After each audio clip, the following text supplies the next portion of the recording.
The Canyon Aeroad. Hang on, let me change the passenger seat. This will be a better video. Canyon Aeroad review coming up. Better, that's better. Canyon Aeroad. This is a video not brought to you by Specialized, but this jacket's really good. I really love it. Canyon are very similar to Pragma bikes in that they are direct to consumer seller. They go from the factory straight to you, maybe via their warehouse in Koblenz, Deutschland. They're made in China. Canyon bikes made in China. Fan of that. All the bikes, sorry, 99.9% of the bikes today, the frames are made in China, and that's nothing wrong with that at all. And then most of them are shipped to Taiwan because of punitive tariffs, etc. When you're shipping out of China, there's a lot of taxes and tariffs if you're a big brand like Canyon, Specialized, Pinarello, etc. So they ship them to Taiwan, and then, or they go to Vietnam or Cambodia or India, other places for the shippings there. So there's a massive logistics spaghetti bowl out there, a rugabig, and it is insane. You know, I have difficulty right now. We're about to go to the Pragma warehouse here in Adelaide. I'm having difficulties sourcing product because of, you know, the corona situation with the shipping. The factories are getting smashed with orders. I'm getting, like, you know, pushed. I'm the little small fry. I'm the minnow in the big pond, and I'm getting pushed down while Giant and Specialized and Cannondale and Cervelo, they get their orders filled, and I'm sitting there like, I matter? They're like, yeah, not really. So, yeah. But so Canyon, you know, nice looking bike. I like the aesthetic. I like what Canyon's done. They've really, you know, become a no-name brand back in 10 years ago to, like, you know, getting it done. So I think it's really good. They've got sponsoring Matthew Van Der Poel. So it's all about marketing, right? This whole gig is about marketing, and I'm not trying to compete with anyone. I want to stay the little minnow. I want to stay the little goldfish swimming around the tank and just having this relaxing lifestyle that I have. I don't want to become a barracuda. Not at all. Barracuda life ain't for me, you know. I'd like to swim as fast as a barracuda, but, you know, so that's the deal here. So straight away, the Pragma bikes, people compare them, you know, compare your bikes to that and say, my bikes are better paint, proprietary part, no worries there. So the issue with Canyon, I find, is they're pushing this integrated cockpit. You know, what they're doing now, which is, you know, sort of clever, it's a Chinese idea, I'd say, is the handlebars come apart, which is not what you want on your bike. You don't want your handlebars coming apart. But, when you're riding it, okay? But what they're doing is it's got these little bolts under the handlebars, you can undo them, and then you can fold it down for transport. So that's not a bad idea. But my question is, will that ever get play? Will it rattle? You know, the noobs out there won't put their bars on, like, you know, who knows? I don't like that design, personally. I think it's creative, fantastic. But for me, what's wrong with an alloy bar, like a 3T Supernova, Ergonova? What's wrong with that? Or a Ritchie bar? An alloy bar with an alloy stem. You can get the exact micro adjustment, you know, exact position you want, which can vary day to day. You know, and it's just reliable, it's affordable, it's like recyclable. I just love alloy bars and stems. And so does Lance Armstrong, and so does the majority of the peloton, if they have a choice. Alloy bars and stems, slightly adjustable. Fantastic. Just works. Just works, people. But what we want as a consumer, you know, we want to be little dancing monkeys and we're like, hey, we want a new toy to play with, when the other one was just fine, actually, as good as it was going to get. The bikes aren't getting better. They are not getting better. They're getting heavier, they're getting discos, and they're getting, you know, just more bone rattling, which is fine if you're a racer. Crits, yeah. But if you're a stage rider, man, I've done stage racing, and it ain't fun to ride a jawbreaker, a jaw rattler, a bone sherbet pounder every day. It gets a bit, you know, fatigue inducing. The best bike Canyon ever made was their Ultimate, you know, and their Enduroad a few years ago, 5 years ago, rim brake, things like that, you know, 27.2 seat post, just easy replaceable stuff. And now the trend, who started this stupid Aeroad disc bike trend? Who started that? Who started that? By sponsoring Peter Sagan and giving him a disc, you know, allegedly a disc brake bonus in the Tour de France 2018. Who started that stupid trend of dentist barrister Aeroad disc bikes? Who started that? Whoever started that. Anyway, first world problems here. This is first world problems. If the worst thing in your life going on is you bought a 8 kilo, $10,000 Aeroad disc brake bike, who cares? This is just me nitpicking. Personally, I love this feeling of a sub 7 kilo bike. It just feels great. It's zippy, alloy bars, alloy stem, no faff, and integrated cables. You have to like put through the hand. Yeah, I work on my own bikes, and I wouldn't want to own a bike where the mechanic at the shop is going, oh man, dread. Oh, we've got a Cervelo S5 in. Oh, we've got a Venge. Oh, we've got a, you know, a Madone or whatever. Or we've got an Aeroad coming through. Oh, who's going to work on that? Like, you know, imagine having an argument with your girlfriend or your boyfriend, and you go to work and there's an Aeroad sitting there on the rack, or a Venge, or a, you know, it's like, oh. But bikes used to be so much easier to work on. So that's what I do with Pragma bikes, make them easy to work on. You know, BSA bottom bracket, 27.2. No little, you know, seat posts can get caught in the frame, etc. Pragma Glycogen, the best bike out there. Best road race bike, most aero. People talk about aero bikes in the, like, man, I've ridden aero bikes, I've ridden aero disc bikes. I would never ever buy one. They ride like crap. Even for racing crits, they look cool though. They look very futuristic, you know, flared down tube and 50mm, 80mm wheels.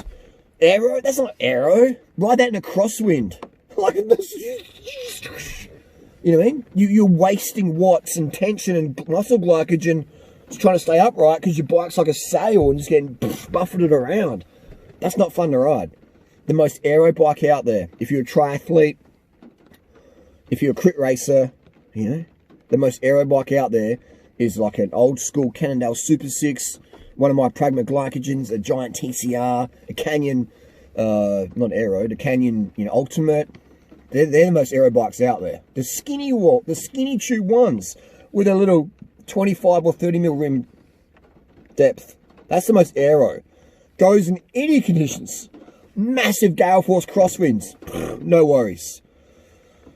People have never ridden an aero bike or disc brake bike or whatever, an aero bike with aero wheels in gusting crosswinds. People haven't done that. Most people sit at home, oh, it's raining today, I'm not going to ride, which is me now.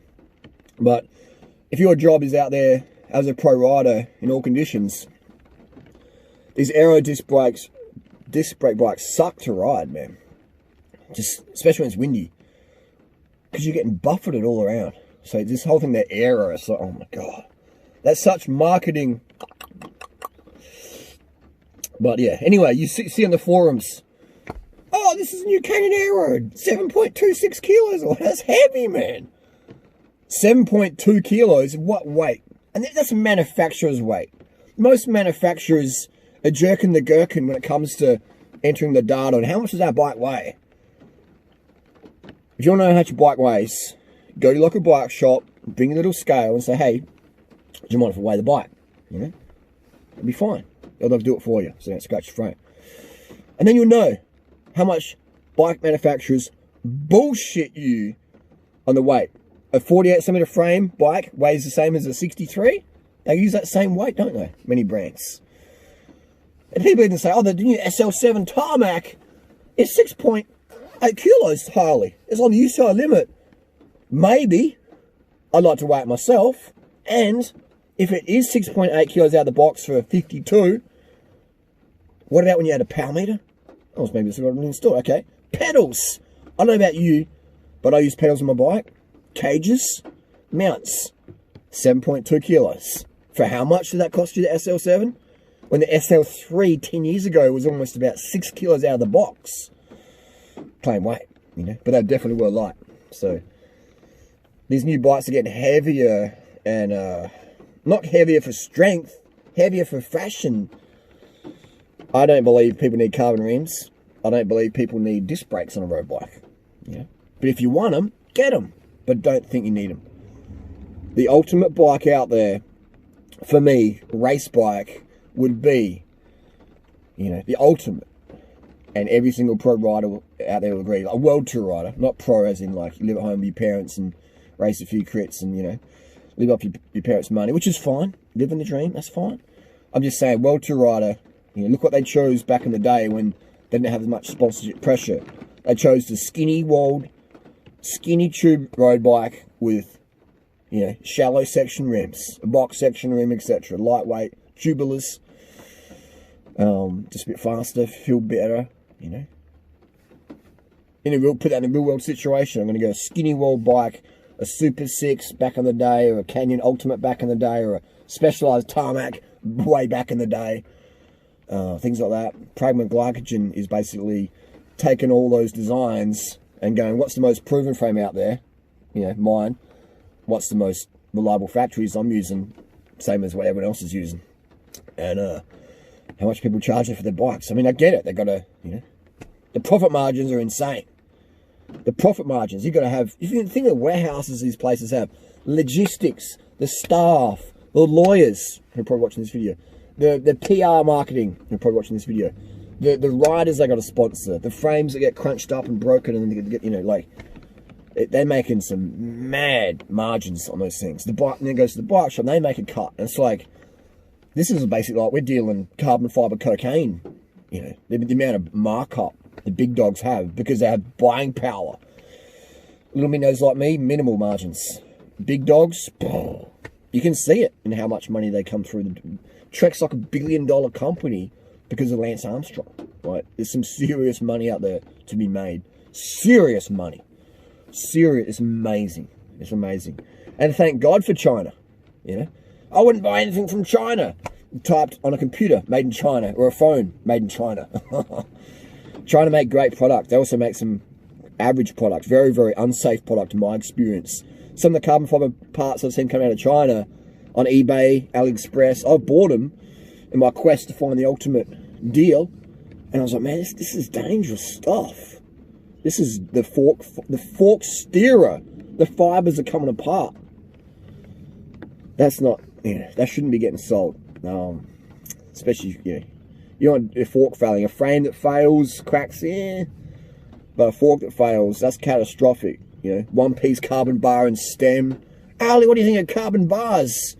From any brand, I don't recommend them. All right? They just don't get carbon bars, man. I mean, I ride carbon bars on my bikes, but because I know how to maintain it and look for it, and I've, you know, just happen to have them. But I would never go into a bike shop in my life and go and buy carbon bars off the shelf, like, anymore. Alloy, man. Stick with alloy. Carbon bars. If you crash them, they should be going in the bin. You know, they're just not safe to ride, in my experience. Mountain bike bars can be very strong, though, because they're just straight. But once you curve the carbon, bam, bam. You know, they offer no advantage. Zero advantage. You want a nice riding bike, then get some Spinagey Z-Lights. They absorb most of the road shock. Yeah. Spinagey Z-Light, best wheel out there. If you want a race wheel, something more lively and zippy, a Fulcrum Racing Zero alloy, second hand from a barrister, $300 US. You know, like, it's crazy. The best stuff. This is the mic drop here.